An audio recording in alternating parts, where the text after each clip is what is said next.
आइए आपकी मुलाकात करवाते हैं pharma company Sai life sciences से। 1999 में इस कंपनी की हुई थी शुरुआत और लिस्टेड कंपनियों में सबसे बड़ी इंटीग्रेटेड सीआरडीएमओ कंपनियों में से एक है ये। और कॉन्ट्रैक्ट रिसर्च डेवलपमेंट का कंपनी करती है कारोबार US, UK, European union, Japan में 300 से ज़्यादा कस्टमर्स कंपनी के पास हैं। हमारे साथ कार्यक्रम में शामिल हो रहे हैं कंपनी के होल टाइम डायरेक्टर और सीएफओ शिव चित्तूर साहब, और जनवरी 2009 से वो कंपनी के साथ हैं।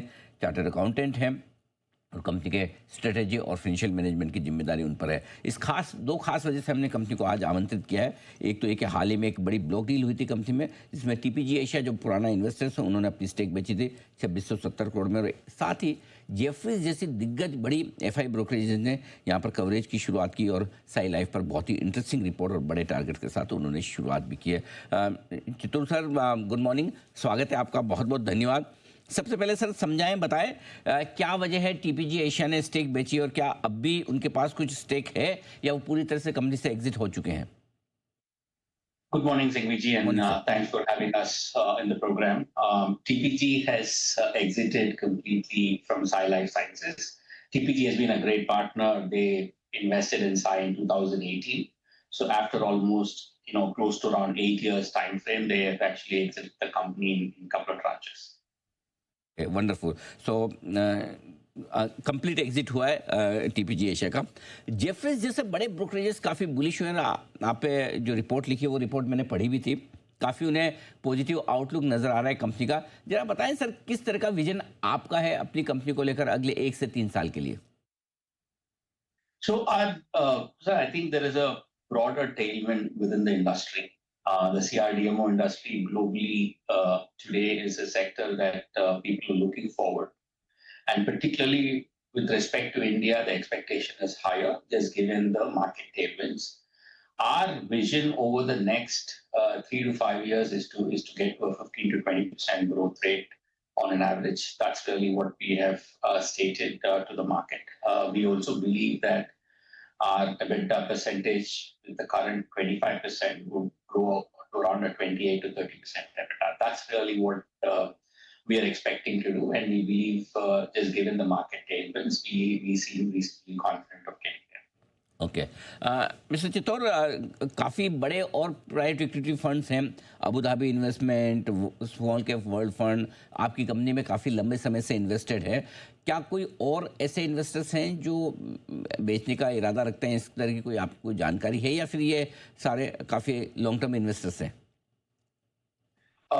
Investors do not speak to us specifically on selling, sir, but our belief is that a lot of the investors who have come in, even as part of the IPO, either the anchor or the main book, or people who have accumulated, seem to be longer term investors. We believe the sector itself is poised for a longer term growth, and given the industry, a longer term growth and a multiplier effect is actually much better prospect than a shorter term trading, is how we feel. Right sir, जो हमें समझ में आता है अभी तक शायद America के टैरिफ का कोई असर फार्मा कंपनियों पर, आपके सेक्टर पर नहीं है। क्या जिस तरह से बार बार ट्रम्प डराते हैं कि फार्मा पर भी कुछ एक्शन लेंगे, कब लेंगे, कितना लेंगे पता नहीं, बट डराते ज़रूर हैं। क्या किस तरह की रिस्क है आगे टैरिफ लगने की, अगर लगते हैं तो? और अभी कोई टैरिफ तो नहीं है ना फार्मा पे sir? So at this point in time, I think the question with respect to the pharma tariff is still a little uncertain, just given where the tariff situation is. However, based on our understanding, talking to the pharma companies, there is not going to be any significant impact in terms of business, just given that the industry will need the Asian outsourcing to kind of do many things that is needed to outsource or complete a new drug discovery. We believe that this is a longer term trend. And that's what we have heard from the industry and from people who we have spoken to as key opinion leaders. Sir, थोड़ा सा equation globally जो बदल रही है, अब भारत चीन के थोड़ा नज़दीक जा रहा है, अमेरिका से डिस्टेंस हो रही है, तो आपकी कंपनी पर, आपकी इंडस्ट्री पर किसी तरह के बिजनेस में, आउटलुक में कोई इम्पैक्ट आता है, कोई पॉजिटिव, नेगेटिव या न्यूट्रल? कैसे देखते हैं ये सारे बदलाव?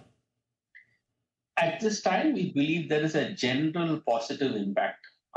Given the outsourcing skew in Asia, India is a very small portion if you compare the overall Asia outsourcing. And that skewness is helping today. The pharma companies are looking at geopolitics, uh, and the risk that is posed by any one country skewness. That will help not just Sai, but India as a country as a whole, with respect to CDMOs or CRDMOs who are present in this sector for a long time. One more thing, जो हमें समझ में आता है, जितना हम आपके business के आपके सेक्टर के बारे में जानते हैं, हमें लगता है कि अगले 3-5 साल ये one of the highest growth वाला बिजनेस हो सकता है इंडियन मार्केट्स में। क्या ये सोच सही है? क्या आपको लगता है कि बड़ी ग्रोथ के लिए सीआरडीएमओ सेक्टर तैयार हो रहा है? अगले 3-5 साल के लिए सेक्टर का आउटलुक जरा समझाएं sir. I think, Sigvi sir, you're right. Your read on the market is very right on the industry. We all believe as an industry that over the next 3 to 5 years, the CRDMO industry is set to grow longer term. We've announced a capex of 700 crores, this year. We are at this time gearing up for plans to kind of almost double our manufacturing capacity. We are adding close to of 30-40% discovery capacity. We are adding new modalities, R&D and manufacturing capabilities as we speak. And I'm seeing this similar trend with other CRDMOs in India. So the longer term trend for most of us seems to be about growth. And the only thing that the industry today can tell you today is the capex and the confidence with which people are proceeding to do capex to kind of take care of customer orders. The thing with the industry is that unless you have this capacity available and this capacity takes some amount of time to build, that's why people are investing today in advance in anticipation of growth. I understand sir, और मैं आपको advance में मैं आपको best wishes देना चाहता हूँ, आपको, आपकी पूरी इंडस्ट्री को। आई एम श्योर आने वाले 3-5 साल में आपकी इंडस्ट्री, आपकी कंपनी इंडिया के लिए काफ़ी बड़ा फॉरेक्स गेन करने वाली, कमाई करने वाली कंपनी साबित होगी, और अच्छी वेल्थ आप अपनी इन्वेस्टर्स के लिए बनाने में कामयाब होंगे। काफ़ी अच्छा माहौल है पूरे इस स्पेस के लिए, सीआरडीएमओ के लिए, अगले 3 से 5 साल के लिए। Thank you so much sir, आपने समय दिया। Thank you sir. Sai life sciences और टॉप मैनेजमेंट, हमें शिव चित्तौड़ साहब बताते हुए बहुत इंटरेस्टिंग चीज़ें कही हैं उन्होंने। एक ये कि चीन के साथ जो थोड़ा सी क्लोजनेस आ रही, प्रॉक्सिमिटी आ रही है, उसका भी फ़ायदा मिलेगा। सेक्टर के लिए टेलविंड्स बहुत हैं, यानी कि इस सेक्टर के लिए बहुत पॉजिटिव माहौल है, और इसीलिए डिवीज से लेके एंथम से लेके साई लाइफ से लेके हम ये सारी जो कंपनियां हैं सीआरडीएमओ स्पेस में बहुत पसंद आती है अगले 3-5 साल के लिए निवेश के लिहाज से। नो डाउट सर ने इंग्लिश में इंटरव्यू दिया है, हिंदी में उन्होंने सवाल मेरे सुने समझे, एक बार फिर से ढंग से सुन के समझना चाहिए था कि आपको एक अंदाज़ा लगेगा कि इस माहौल में कितना बढ़िया ये कंपनियां काम कर सकती है।